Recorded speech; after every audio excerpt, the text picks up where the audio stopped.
When White House Press Secretary Sarah Sanders took to the podium for the first time in over a month on Monday, she opened, unsurprisingly, with a lie that President Donald Trump's new budget keeps his promises.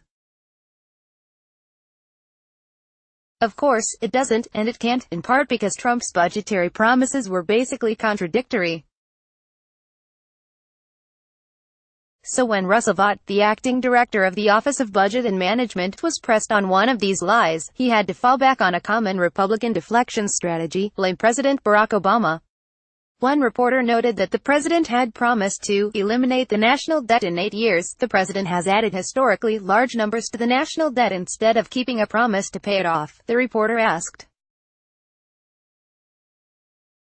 The last administration nearly doubled the national debt, Vaught responded, failing to note that Obama took office in the midst of a financial crisis of historic proportions, while Trump entered the White House in a time of relative economic strength.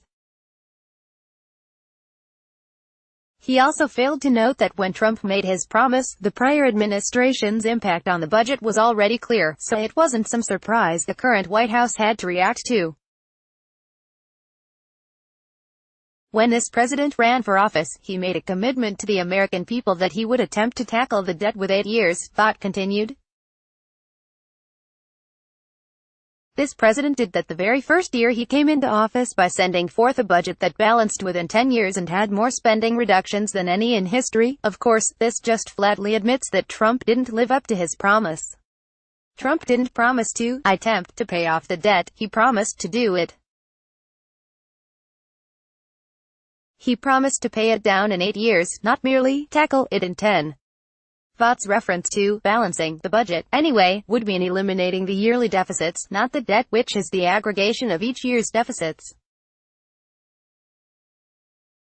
And crafting a budget is essentially meaningless anyway if you can't work with the other branches of government to actually enact the measures that would achieve your promises.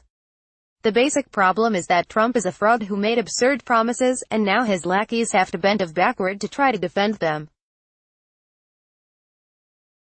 And apparently, the best idea they got is to blame Obama. Watch the clip below.